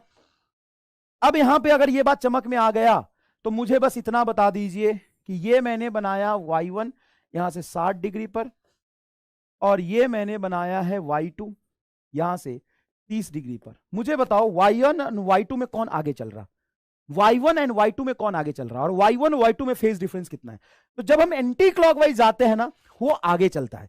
मतलब जब एंगल पॉजिटिव लिखा हो तो उसको एंटी क्लॉकवाइज में लेके जाते हैं। अब तुम ये भी कह सकते थे यहां पर, ये भी कह सकते थे यहां पे सर 30 डिग्री है, उसको ऊपर ही क्यों ले गया? क्योंकि यहां पे प्लस था, प्लस का मतलब एंटी क्लॉकवाइज। हम यहां पे अगर लाते और ये एंगल 30 डिग्री होता क्लॉकवाइज में, तो इक्वेशन बनता ए कहां से 30? साइन से। तो साइन थीटा माइनस 30, क्लॉकवाइज में माइनस, एंटी क्लॉकवाइज में प्लस। अब बताओ कौन आगे है? y2 आगे। कितना आगे है? कितना आगे है? ये तो देखना पड़ेगा। ये अगर 60 है तो ये 30 डिग्री, और ये 30 दिया हुआ है पहले से, मतलब 60 डिग्री आगे। एकदम सही। Phase difference, phase difference, phase difference between y1 and y2 is 60 degree. Phase difference between y1 and y2 is 60 degree. बोलो हाँ या ना? हाँ या ना? चलो अब यहां पे एक सवाल है फेजर का। Equation of AC current I is equal to minus I naught cos omega t and AC voltage is V is equal to V naught sine omega t minus pi by 6. Then phase difference between current and voltage. Phase difference between current and voltage. Cool हो जाओ. सबसे पहले ये बताओ ये किधर present किया है. साइन ओमेगा टी, थीटा को ओमेगा टी कहते हैं. साइन थीटा से 30 डिग्री पीछे, मतलब ये होगा तुम्हारा वोल्टेज. साइन थीटा से 30 डिग्री पीछे अगर इसको साइन थीटा ले तो थीटा मतलब ओमेगा टी. हाँ ये वोल्टेज है. करंट किधर है? Minus cos omega T. तो माइनस कॉस ओमेगा टी तो ये बताया था आपको, और directly minus cos omega T. Omega T में कोई भी प्लस माइनस थीटा नहीं है. तो फेज डिफरेंस कितने का होगा? वोल्टेज एंड करंट में वोल्टेज आपका आगे चल रहा है 60 डिग्री से. अगर बेटा ये समझ में आ गया, एसी में 1% आपको दिक्कत नहीं आएगी. एसी में 1% की आपको कोई दिक्कत नहीं आएगी. मैं लिख के देता हूं, 1% की दिक्कत नहीं आएगी. ये अगर आपको समझ में आ गया तो क्लियर है क्या ये बात? चलो नेक्स्ट ग्राफ पे चलते हैं. अब ग्राफ पे हम जानते हैं कि बेटा स्ट्रेट लाइन के ग्राफ का इक्वेशन होता है mx प्लस सी, जहां पे c आपका इंटरसेप्ट है और m आपका क्या है? स्लोप है. m मतलब टैन थीटा, m मतलब थीटा नहीं टैन थीटा. अगर आपकी थीटा 0 डिग्री के बराबर या 0 डिग्री से बड़ा है लेकिन 90 डिग्री से छोटा है तो आपका जो स्लोप होता है टैन थीटा होता है वो आपका पॉजिटिव आता है. अगर आपका थीटा 90 डिग्री से बड़ा और 180 से छोटा या 180 के बराबर है तो आपका जो स्लोप होता है वो निगेटिव आता है. और अगर आपका थीटा 90 डिग्री के बराबर, क्या है? 90 डिग्री के बराबर, तो स्लोप क्या हो जाता है आपका? इनफाइनाइट, मतलब नॉट डिफाइंड. कितने लोग ये बात समझते हैं अच्छे से? अच्छा, जब आप किसी भी दो फिजिकल क्वांटिटी के बीच में ग्राफ बनाएंगे तो उसको y के टर्म्स में x का रिलेशन निकालोगे. अगर y के फॉर्मूले में x का पावर 1 है तो ग्राफ स्ट्रेट लाइन बनेगा. अगर y के फॉर्मूले में x स्क्वायर हो गया, मतलब x का पावर बढ़ गया, तो ग्राफ अपवर्ड ओपनिंग पैराबोला हो जाएगा. ये क्लियर है क्या? ये क्लियर है क्या? अगर y के फॉर्मूले में x का पावर रूट हो गया तो ग्राफ लैटरल हो जाएगा, नीचे झुक जाएगा. ये कितने लोगों को बहुत अच्छे से आता है? ये कितने अच्छे से सबको आता है? क्या आपको सबको आता है ये? चलो ध्यान से सोच के बताना. बढ़िया सवाल बनाए हैं, बच्चे यहां पे गलती कर जाते हैं. Which of the following statement is correct for a given graph? इस गिवन ग्राफ को देख के इस 4 ऑप्शन में से सही आंसर बताइए. ग्राफ क्या है? y और x के बीच ये सीधा स्ट्रेट लाइन ग्राफ यहां गया और कुछ ऐसे बना है, एक एक करके. Slope is always constant. गलत है. पहले तो देखो यहां पे स्ट्रेट लाइन है तो इसका स्ट्रेट लाइन का स्लोप कांस्टेंट होता है. फिर से ये थोड़ा सा नीचे क्या हो गया है बेटा? बेंड हो गया है. तो गलत हो गया ना? गलत हो गया ना? हाँ. Slope at x is equal to 0. Slope at x is equal to 0 is 0. x is equal to 0 पर यहां पे स्लोप क्या है? 0. Slope at x is equal to 0 is not 0. Initially slope is constant then decreasing. अब बताओ, मजा आएगा. तो बच्चे जवाब दे रहे हैं चौथा. ओए अंग्रेजी के भिखारी, डिक्रीजिंग वर्ड का मतलब समझता है? डिक्रीजिंग वर्ड का मतलब होता है लगातार घटना, उसको कहते हैं डिक्रीजिंग. ये गलत है आंसर तेरा. तो क्या होगा? देखो यहां पर ये स्ट्रेट लाइन जो है क्या वो पैरेलल टू एक्स एक्सिस है? नहीं सर, ये एक्स एक्सिस से कुछ एंगल बना रहा है. मतलब यहां पर स्लोप आपका 0 नहीं होगा, नॉन 0 आएगा. थर्ड आंसर आपका आएगा. क्या आएगा? थर्ड आंसर आएगा. आवाज आ रहा है क्या? हाँ बताओ. तो भाई मेरे यहां पर स्लोप 0 थोड़ी ना है. स्लोप 0 कब होता है? जब आपका जो स्ट्रेट लाइन है वो पैरेलल टू एक्स एक्सिस हो जाए. अगर कहीं पे ग्राफ ऐसा बने तो आप बोलोगे इसका स्लोप क्या हो गया है? 0. कहीं पे ग्राफ ऐसा बने तो बोलोगे स्लोप 0 है. ये ग्राफ यहां पे एक्स एक्सिस के पैरेलल थोड़ी ना है. तो क्या आंसर जाएगा इसका? Third. Initially slope is constant then decreasing. Decreased नहीं, डिक्रीजिंग लिखा है. डिक्रीजिंग मतलब लगातार घटना. यहां पे स्लोप लगातार घट रहा है क्या? नहीं. स्लोप तो कुछ ज्यादा था फिर यहां से थोड़ा कम हो गया, मतलब डिक्रीज्ड हुआ. डिक्रीजिंग नहीं है बेटा, डिक्रीजिंग नहीं है. क्लियर? डिक्रीजिंग नहीं है. समझ में आया बेटा ये बात? नेक्स्ट ये सवाल करो. Which of the following statement is correct for the following straight line. 2 straight line है, ध्यान से देखना. एक स्ट्रेट लाइन को मैं येलो कलर से बना देता हूं। ये एक स्ट्रेट लाइन को पियर का कलर से बनाया, देखो ये पियर का ग्राफ है और ये आपका हरियर का ग्राफ है। हरियर का ग्राफ है फर्स्ट, पियर का ग्राफ है आपका सेकंड। ठीक है, अब पढ़ो। लाइन 1 हैव निगेटिव इंटरसेप्ट, है क्या? लाइन 1 का निगेटिव इंटरसेप्ट सही है, एंड निगेटिव स्लोप नहीं। जो आपका ग्रीन कलर का ग्राफ है उसका जो एंगल है 90 से कम है, मतलब इसका स्लोप पॉजिटिव आएगा, ये गलत हो गया। लाइन 2 है पॉजिटिव स्लोप, लाइन टू देखो, ये जो लाइन 2 है उसका एंगल भी 90 से कम है, मतलब slope positive. And negative intercept नहीं, लाइन 2 का तो पॉजिटिव इंटरसेप्ट है, ये भी गलत हो गया। Line 2 positive intercept and line 1 negative intercept. Line 2 positive intercept, देखो लाइन 2 पॉजिटिव वाई को कट किया, लाइन 1 निगेटिव वाई को कट किया, सही है यार, ये तो third. Both have negative slope and positive intercept. Negative slope का है, दोनों का स्लोप पॉजिटिव है, तो क्या आंसर चला जाएगा आपका? थर्ड। आंसर क्या चला जाएगा आपका? थर्ड। समझ आया बेटा? आंसर क्या चला जाएगा आपका? थर्ड। क्लियर है बेटा? नेक्स्ट ये देखो, आई वर्सेस बी का ग्राफ है। Current flowing through two wire varying with voltage given in a graph, then find ratio of resistance. देखो भाई, इस ग्राफ का स्लोप क्या बताएगा ये बताओ। सुनो, किसी भी ग्राफ का अगर आपसे स्लोप पूछे ना तो y/x कर दो। क्या कर दो? y/x कर दो। तो यहां पे y में क्या है? करंट, और x में क्या है? वोल्टेज। अब करंट बटा वोल्टेज बेटा 1 रेसिस्टेंस होता है। कैसे?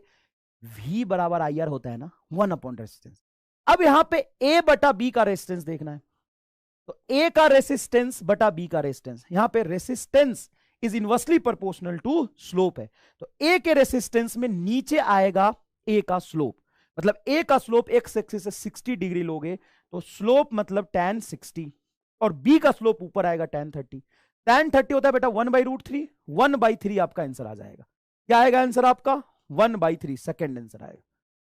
क्लियर है? स्लोप निकालना आता है भाई मेरे, स्लोप निकालना आता है। जैसे किसी फिजिकल क्वांटिटी का आपको नहीं समझ में आ रहा स्लोप क्या होगा, कुछ मत करो, स्लोप के लिए y/x कर दो। हम जानते हैं v बराबर IR होता है, यहां पे I/v आएगा, तो I v को नीचे ले जाओगे, I/v is equal to 1 resistance. तो इस ग्राफ का रेसिस्टेंस क्या हो जाएगा? सर रेसिस्टेंस को यहां ले जाएं, स्लोप नीचे लिख लेते हैं, तो resistance is inversely proportional to slope, and slope का मतलब होता है बेटा tan थीटा। भाई इस पर तो नीट में एक सवाल आएगा ही आएगा, चाहे वो एक्सीलरेशन टाइम ग्राफ से आ जाए, या फिर वेलोसिटी टाइम ग्राफ से आ जाए, डिस्प्लेसमेंट टाइम ग्राफ से आ जाए, काइनेटिक एनर्जी डिस्प्लेसमेंट ग्राफ से आ जाए, बहुत सारे ग्राफ बनते हैं। Pressure and volume related as P बराबर nRT, then which of the following graph is correct. अब देखो PV बराबर nRT, ये तो तुम्हारा कांस्टेंट है, तो pressure is inversely proportional to volume. Inverse relation का ग्राफ हमेशा रेक्टेंगुलर हाइपरबोलिक होता है, तो पीवी का ग्राफ ये है, इसी को तो हम आइसोथर्मल कर्व भी कहते हैं, केमिस्ट्री में भी पढ़ा होगा आपने, इसको हम क्या कहते हैं? Isothermal curve, isothermal curve. ठीक है, अच्छा अगर मैं यहां पे ग्राफ P और V का ना बना के 1/V का ही प्लॉट कर दूं, तो भाई P directly proportional to 1/V है ना, 1/V को फिजिकल क्वांटिटी मान लिया, 1/V को फिजिकल क्वांटिटी मान लोगे तो pressure directly proportional to 1/V, तो स्ट्रेट लाइन बनना चाहिए, भी ग्राफ सही है।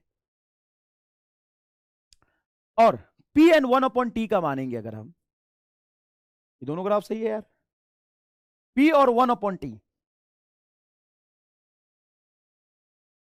अरे यार यहां पे थोड़ा करेक्शन में कर देता हूं फटाफट, ये 1/V लिखना है, ठीक है। यहां पे मैं थोड़ा सा इसमें करेक्शन करता हूं, सवाल में ज्यादा डीप में नहीं जाना, इतना भी डीप में नहीं जाना। बोथ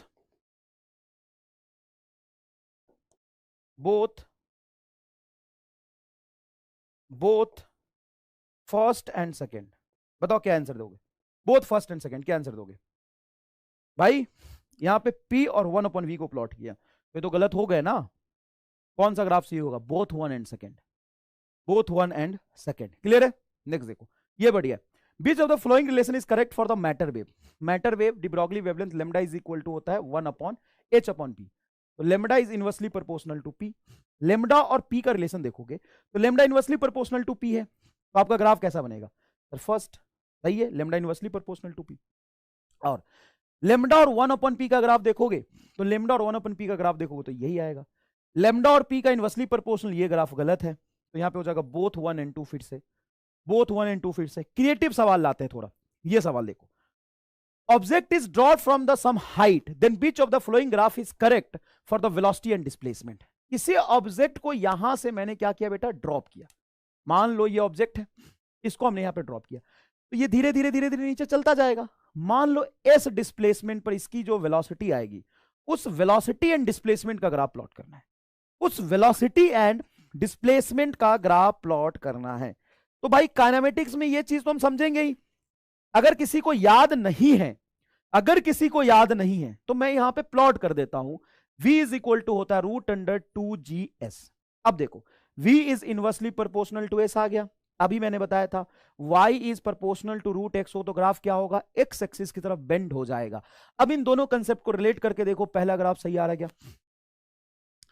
पहला ग्राफ सही आ रहा है। सी कहने वाले, ओ सी कहने वालों जरा समझो यहां पर क्या कहता है ये रिलेशन। v इज, देखो थर्ड इक्वेशन में मोशन लगाओ, इनिशियल वेलोसिटी 0, एक्सीलरेशन तुम्हारा g, यहाँ पे फाइनल वेलोसिटी v। तो third equation of motion v square मैंने cu स्क्वायर बराबर 2a into S. Initial velocity 0 है तो v इज इक्वल टू आ जाएगा √2as। एक्स एक्सिस पे s रखा, ये v, तो v प्रोपोर्शनल टू √s आया। v प्रोपोर्शनल टू √x हो तो ग्राफ एक्स एक्सिस की तरफ झुक जाएगा। अरे क्लियर है क्या, क्लियर है क्या। नेक्स्ट देखो, अब यहां से तुमको मजा आएगा क्या, देखो ये क्या लिखा है बेटा, √y बराबर 4x represent the graph between x and y। तो x एंड y के बीच कैसा ग्राफ होगा, √y बराबर 4x, देखो ना भाई √y बराबर 4x है, तो y और x के बीच ग्राफ कैसा होगा, जरा ध्यान से देखो। तो लिख सकते हो y इज इक्वल टू, ये रूट इधर आएगा तो 16x स्क्वायर। अब जब y x स्क्वायर हो तो y और x का ग्राफ पैराबोला बनेगा कि नहीं बनेगा, हाँ सर। सर्कल तब बनता जब रिलेशन होता y square plus x square बराबर a स्क्वायर। क्लियर है क्या। स्ट्रेट लाइन तब बनता जब y बराबर mx प्लस सी जैसा रिलेशन होता। पैराबोला यहां पे बनेगा, रेक्टेंगुलर हाइपरबोला तब बनता जब y is equal to 1/x होगा।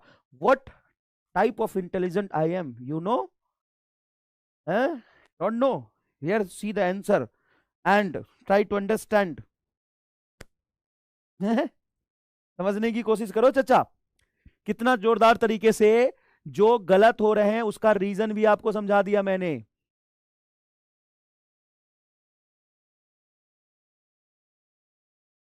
रीजन भी समझा दिया ना, सांस लेने का भी समय नहीं दूंगा मैं, सांस लेने का भी समय नहीं दूंगा मैं। करो ध्यान से, पूरे कंसंट्रेशन से।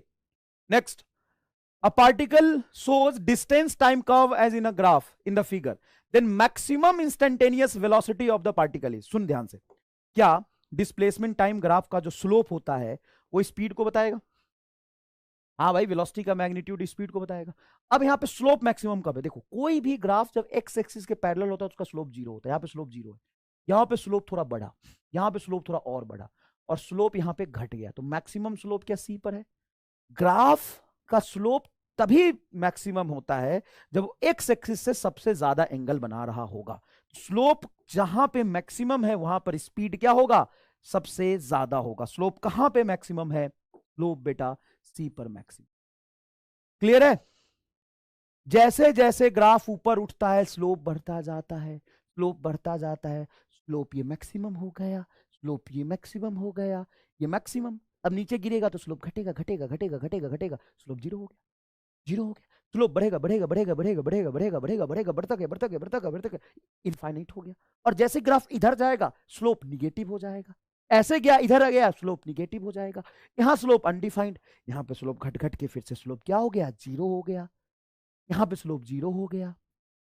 अब कोई लाइन अगर ऐसा बना है तो इसका स्लोप क्या बताओगे, ऐसा बना है कोई लाइन, स्लोप क्या बताओगे, एक्स एक्सिस से ये 90 से बड़ा एंगल बना रहा, इसका स्लोप निगेटिव होगा। हम टेंजेंट प्लॉट करके ही तो स्लोप देखते हैं भाई। अगर मान लो कोई ग्राफ ऐसा है, कोई ग्राफ ऐसा है, देखो ग्राफ ऐसा है, तो भाई पहले ये लेटा था, फिर ये खड़ा हुआ और खड़ा हुआ और खड़ा हुआ, तो इसका स्लोप लगातार बढ़ रहा है। अगर कोई ग्राफ ऐसा है तो पहले देखो ऐसा खड़ा है, एकदम खड़ा है, और धीरे धीरे लेट गया, तो इसका स्लोप घट रिया है। कितना आसान है रे, कितना आसान है ये चीजें, देखो। नेक्स्ट देखो, H bit point eight which point slope is negative in a given graph. इस ग्राफ में स्लोप किस पॉइंट पर निगेटिव है बताओ। तो ध्यान से देखते हैं, ये तो इधर झुका हुआ नहीं है निगेटिव, बी पर तो स्लोप 0 है, सी पर देखो कोई भी कर्व पे स्लोप, उस पर टेंजेंट प्लॉट करके देखते हैं। तो यहां पे जो टेंजेंट आएगा, तुम्हें नहीं लग रहा कि उल्टा लेटा है, तो सी पर स्लोप तुम्हारा क्या होगा, निगेटिव होगा। एट सी, सी पर स्लोप क्या होगा, निगेटिव होगा। क्लियर है क्या?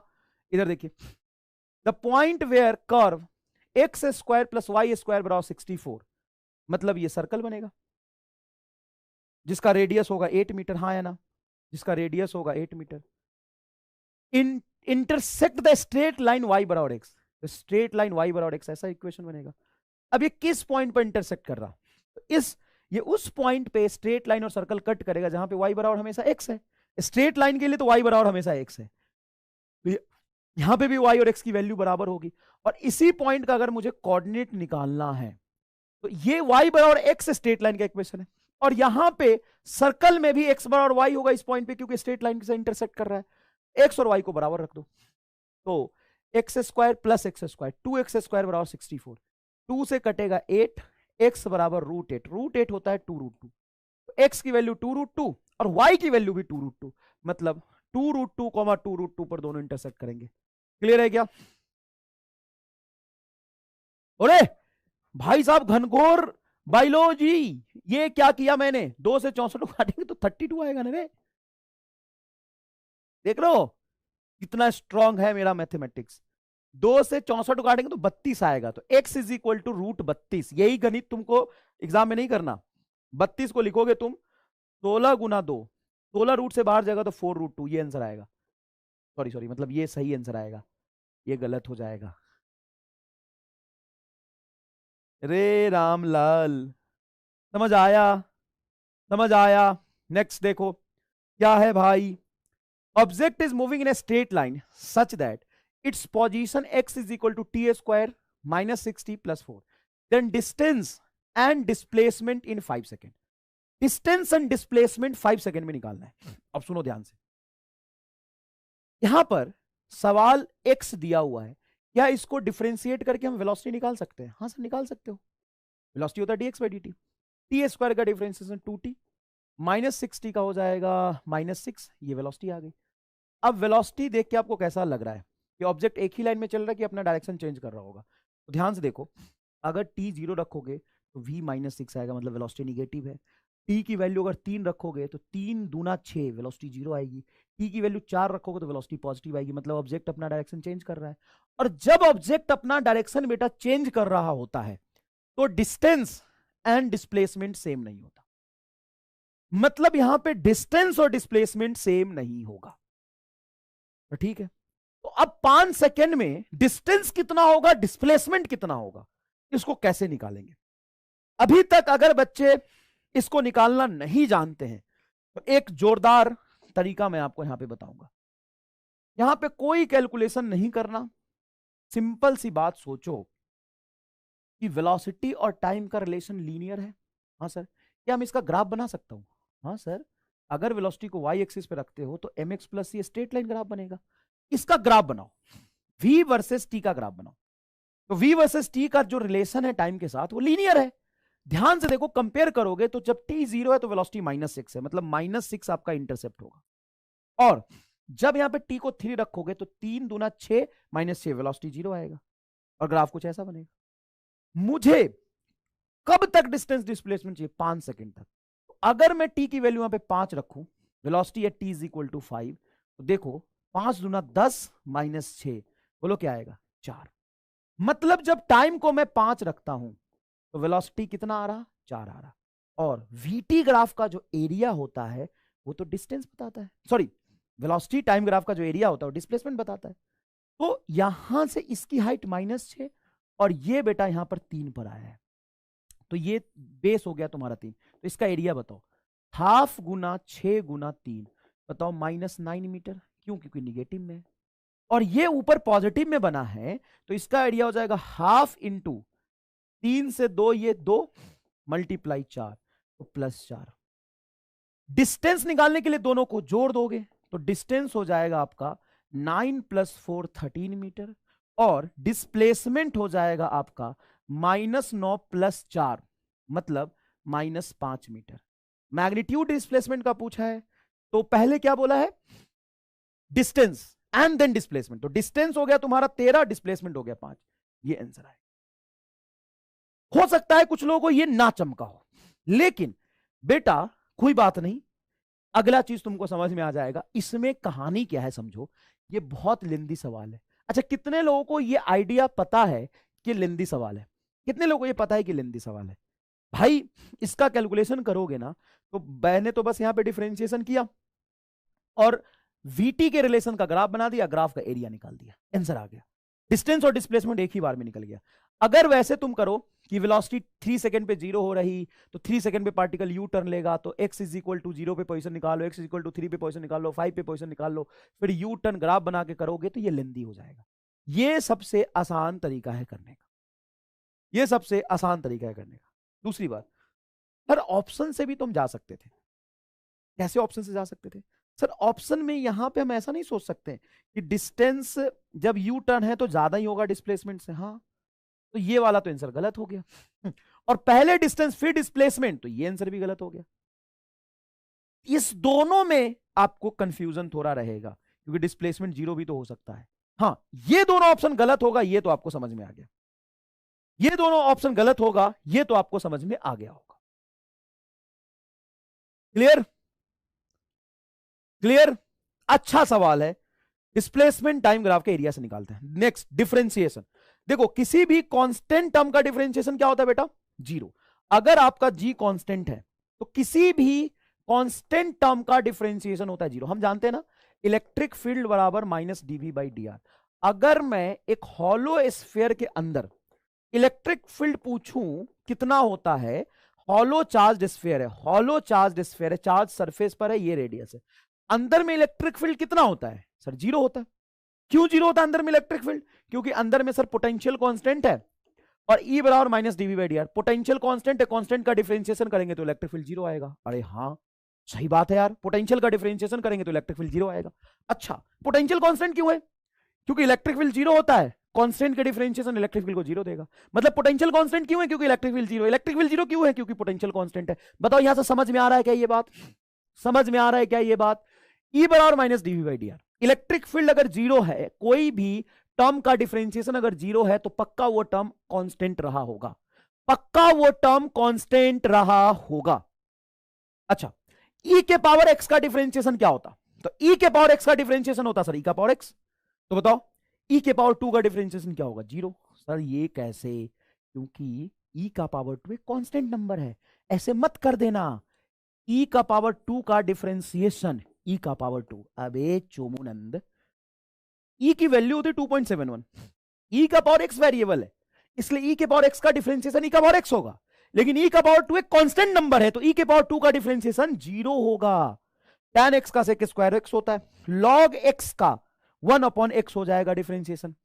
अल्जेब्रिक फंक्शन कहीं है x⁴n, उसका डिफरेंशिएशन होगा x पावर बाहर n x का पावर n-1। जैसे मान लो y = x² का डिफरेंशिएशन करना है, x² का डिफरेंशिएशन क्या होगा? x बाहर, x का सॉरी पावर बाहर 2 बाहर, x का पावर 2-1, तो क्या ये 2x हो जाएगा? बहुत इजी बात है, चलते हैं आगे चलते हैं। cos 30 का डिफरेंशिएशन क्या होगा? 0, कि cos 30 तो कांस्टेंट टर्म है ना भाई। sin x का होता है cos x, cos x का होता है -sin x। क्लियर है क्या ये बात? अगर कोई ट्रिगोनोमेट्रिक फंक्शन c से स्टार्ट हो रहा होगा, उसका डिफरेंशिएशन क्या होता है? निगेटिव होता है। अब ये जेई मेन 2023 का सवाल है, क्या बात कर रहे हो, बेसिक मैथ से सवाल। हाँ भाई, जेई मेन 2013 का सवाल है, और यकीन मानो जेई मेन के सवाल 22, 23, 21 भर के लाया हूं मैं। तुमको थोड़ा झलक दिखला देता हूं, आओ झलक दिखलाता हूं तुम्हें। झलक देखोगे? झलक, झलक देखोगे? देखो सवाल कब का है, जेई मेन 23 का, जेई मेन 23 का, जेई मेन 22 का, जेई मेन 23 का, जेई मेन 23 का, 23 का, 22 का, 21, 22 का, 22 का, और देखोगे ये देखो 23 का, ये देखो 23 का, जेई मेन 23, 20 का, जेई मेन 20 का, नीट 17 का, नीट 16 का, जेईई मेन 23 का, 2015 का, जेईई मेन 20 का। तो भाई सवाल बहुत भयंकर है, बस पेशेंटली अच्छे से पढ़ कौन पाता है देखना ये है। हाँ बेसिक मैथ में थोड़ा टाइम लग गया लेकिन खत्म हो रहा है, बेसिक मैथ खत्म हो रहा है, उसके बाद हम चलेंगे वेक्टर में, वेक्टर के बाद हम चलेंगे यूनिट एंड डायमेंशन में। ये जेईई मेन 2023 का सवाल है, मैं भी देख के घबरा गया कि ऐसा सवाल पूछता है। सवाल क्या पूछा देखो, इफ t बराबर root x plus 4 then dx by d t at t is equal to 4 is, मतलब dx बाई डी टी पूछा है t 4 पर, तो dx बाई डी टी करने के लिए हमें x का फंक्शन बनाना पड़ेगा। अब देखो ये t बराबर दिया है रूट एक्स प्लस 4, तो हम 4 को उधर ले जाएंगे, तो होगा t माइनस 4 बराबर रूट अंडर एक्स। इस रूट x को रूट उधर ले जाओ तो x बराबर होगा t माइनस 4 का होल स्क्वायर। अब इसका डिफरेंशिएशन करो, डिफरेंशिएशन में लगेगा बेटा चेन रूल। कोई भी फंक्शन का स्क्वायर होता है तो कुछ का पावर 2 मानोगे तो इसका डिफरेंशिएशन होगा 2t minus 4 multiply t minus 4 का डिफरेंशिएशन t के साथ, तो t का डिफरेंशिएशन 1 और माइनस 4 का डिफरेंस 0, मतलब यही आएगा टर्म। हाँ जी सर क्या बनेगा 2t माइनस 4।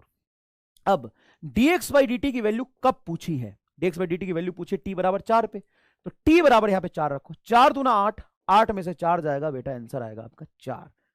अरे हाँ है फर्स्ट आंसर है, बच्चा 2 कह रहा है, कैसे कुछ गलत कर रहा हूं क्या, 2t माइनस 8 आएगा, अच्छा हाँ 2t माइनस 8 है ये, सॉरी 2t माइनस 8, ये 2 अंदर यहां भी तो जाएगा, 4 रखोगे 8 माइनस 8 इज इक्वल टू 0। आओ हो सॉरी शक्तिमान,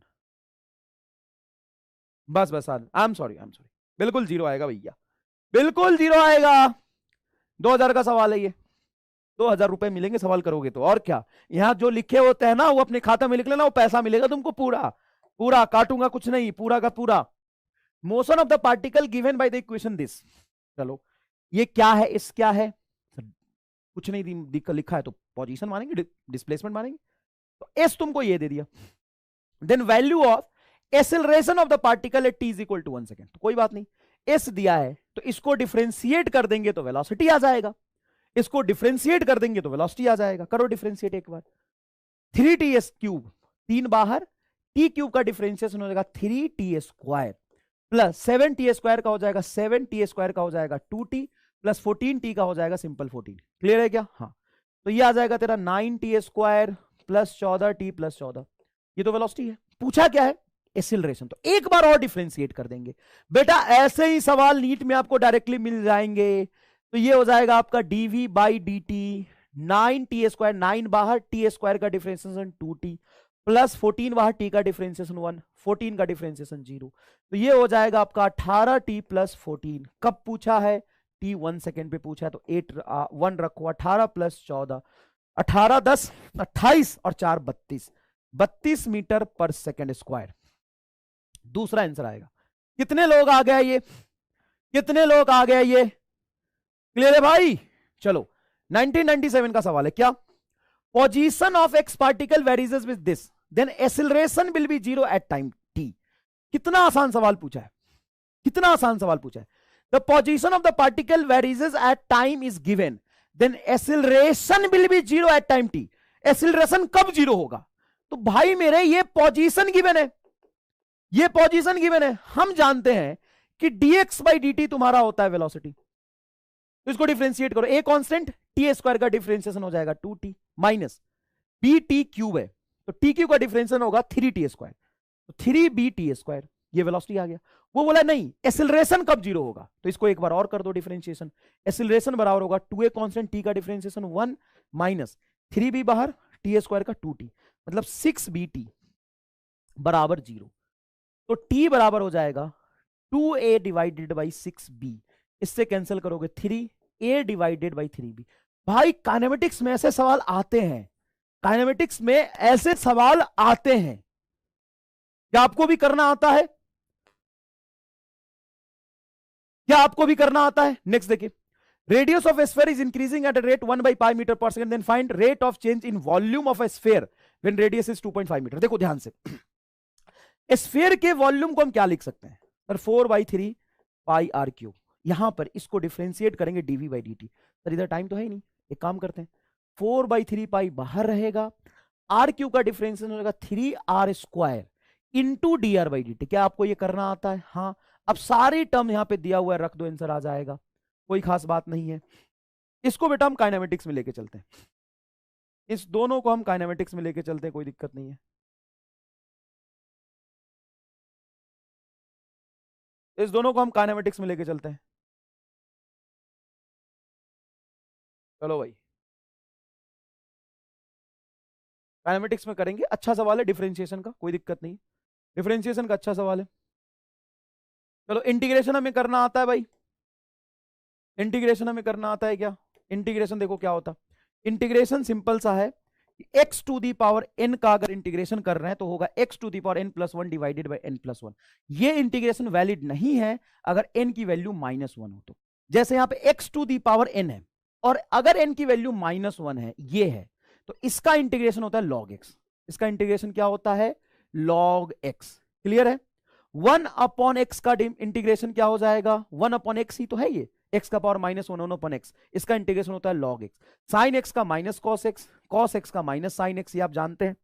देखो यहां पे चेन रूल ऑफ इंटीग्रेशन क्या है, कोई भी फंक्शन ax प्लस बी के टर्म्स में है तो इसका इंटीग्रेशन होगा ax प्लस बी का इंटीग्रेशन, ax प्लस बी का इंटीग्रेशन, और जो x का मल्टीप्लायर है उससे हम क्या कर देते हैं? डिवाइड कर देते हैं। मैं करके दिखाता हूं, जैसे sin 2x plus 5 into dx, इसका इंटीग्रेशन करना है तो इसका इंटीग्रेशन क्या होगा? इसका इंटीग्रेशन होगा माइनस कॉस, साइन का इंटीग्रेशन होता है minus cos 2x plus 5 divided by 2।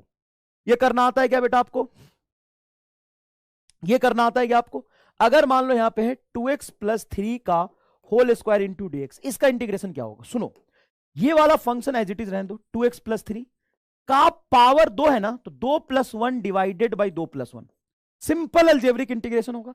और जो x का मल्टीप्लायर है, जो x का मल्टीप्लायर है उससे डिवाइड कर दो, तो ये हो जाएगा 2x प्लस 3 का पावर 3 बटा 2 + 1 3 × 2 6, ये आ जाएगा। क्लियर है क्या भाई? नेक्स्ट देखो, नीट 2016 का सवाल है ये। क्या कहता है सवाल? पढ़ो।